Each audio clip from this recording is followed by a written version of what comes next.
Salam bahagia semua ke Dongga Arena. Skuad Harimau Malaya muncul selaku naib juara kejohanan Kings Cup di Thailand selepas tewas menerusi penentuan sepakan penalti kepada Tajikistan baru-baru ini. Keadaan permukaan padang yang basah sedikit sebanyak telah merencatkan tempo serta organisasi serangan kedua-dua pasukan dengan kedua-dua penjaga gol tidak begitu teruji sepanjang perlawanan. Ketumpulan penjudah serangan kedua-dua pasukan mengakibatkan perlawanan terpaksa diheret ke penentuan sepakan penalti setelah kedudukan terikat tanpa sebarang jaringan kekal sehingga akhir permainan. Meskipun tidak berjaya membawa pulang trofi kejuaraan, terdapat beberapa perkembangan positif dari perspektif taktikal yang dipamerkan oleh pasukan Harimau Malaya kali ini.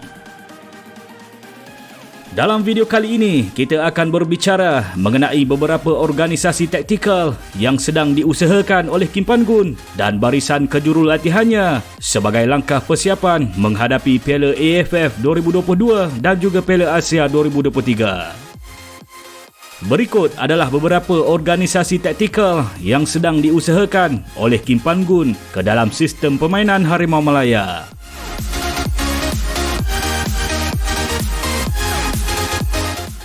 Ketika berhadapan Tajikistan, Kim Pan-gun melakukan perubahan taktikal dengan memulakan permainan dengan formasi 4-3-3 di samping melakukan rombakan di bahagian serangan serta di jentera tengah.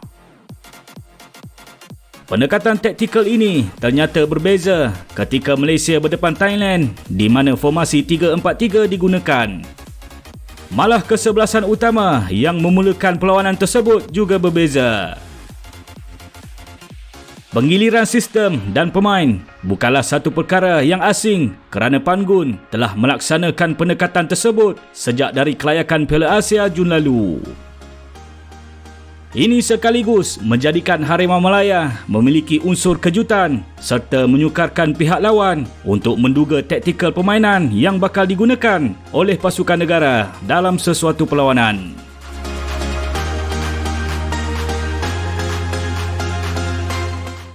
Seperti mana ketika menentang Thailand tempoh hari, konsep taktikal yang fleksibel masih ditekankan oleh Pan-gun.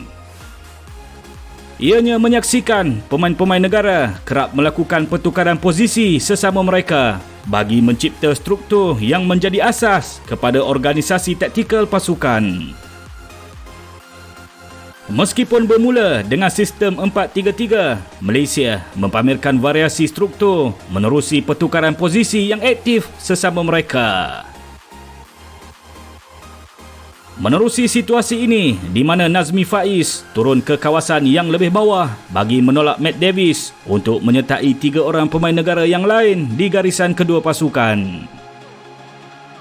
Situasi ini menjadikan struktur pasukan berubah kepada 3-4-3 di mana tindakan Nazmi yang turun ke bawah ini berupaya menarik keluar pemain lawan bersamanya. Ia sekaligus mencipta ruang kepada rakan sepasukan yang lain, terutamanya Safawi yang beroperasi di ruang antara garisan. Ini membolehkan Safawi memperoleh ruang dan masa tanpa menerima sebarang tekanan daripada pemain lawan, sekaligus membolehkannya melakukan hantaran berkualiti kepada rakan sepasukan. Aspek kelebihan kualiti pemain turut dieksploitasi oleh Pan-gun bagi merosakkan organisasi bertahan pihak lawan, sekaligus membolehkan pasukan negara melakukan gerakan-gerakan serangan yang berbahaya. Dalam perlawanan ini, kualiti yang ada pada Akia Rashid dalam aspek gelecekan serta kepantasan membolehkannya membantu pergerakan bola ke hadapan dengan lebih lancar. Pemain-pemain juga kini kelihatan tidak lagi terburu-buru dalam melakukan sebarang keputusan, terutamanya apabila pasukan lawan berada dalam kedudukan yang padat. Seperti mana ketika berdepan Thailand tempoh hari di mana konsep lebihan pemain ataupun overload masih ditekankan untuk menjadikan setiap situasi hantaran lintang menjadi lebih berbahaya. Ia turut disokong oleh support dari pemain tengah seperti Nazmi dan Braden Gunn. Organisasi serangan tersebut berupaya mencipta peluang jaringan gol menerusi tandukan Syafiq Ahmad yang sedikit tersasar. Namun sayangnya, kedudukan Syafiq sewaktu menerima hantaran Nazmi dikesan offside oleh pengadil perlawanan.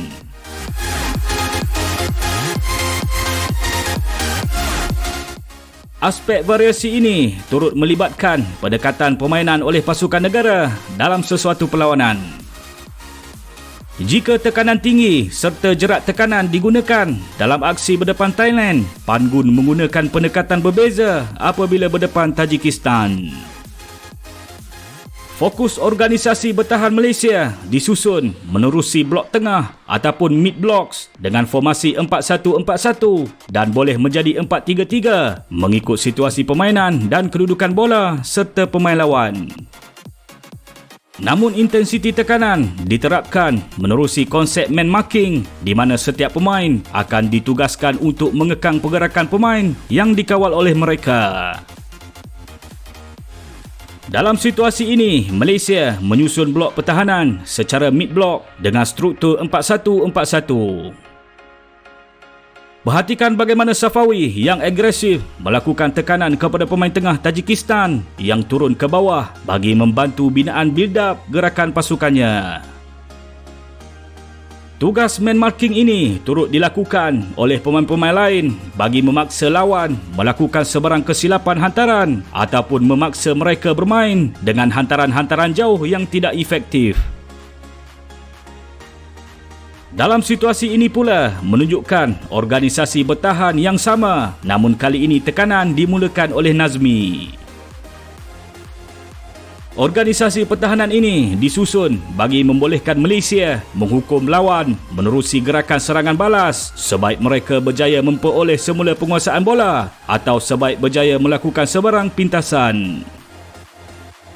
Pemain seperti Akia memiliki keupayaan untuk membaca arah pergerakan hantaran bola pemain lawan sekaligus membantunya untuk memintas hantaran-hantaran tersebut dengan kerap dalam perlawanan ini. Situasi ini sekaligus meletakkan Malaysia dalam fasa transisi serangan, malah larian dari Akia ini turut mendapat sokongan daripada Syafiq. Syafiq memiliki kualiti dalam aspek kepekaan ruang yang baik, lantas memberikan isyarat buat Akia untuk melorongkan bola ke arah ruang di belakang barisan pertahanan lawan dan Akia berjaya menghantar bola ke arah ruang yang telah ditunjukkan oleh Syafiq sebelum ini.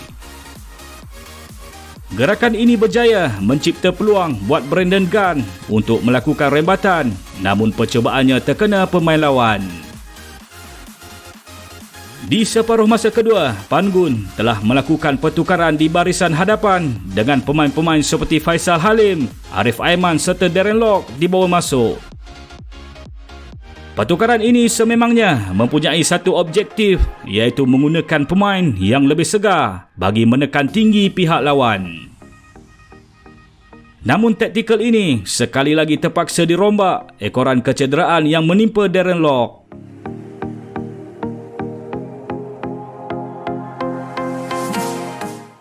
Kesimpulannya, Kim Pan Gun dilihat berjaya menerapkan kepelbagaian taktikal serta pendekatan permainan mengikut situasi perlawanan, profil pasukan lawan yang bakal dihadapi serta kualiti pemain negara yang dimilikinya. Meskipun tewas dalam aksi final ini, namun perkembangan positif ini sedikit sebanyak memberi keterujaan buat pemerhati bola sepak negara menjelang Piala AFF yang akan berlangsung penghujung tahun ini dan juga Piala Asia tahun hadapan. Sehingga berjumpa lagi. Assalamualaikum dan bye-bye.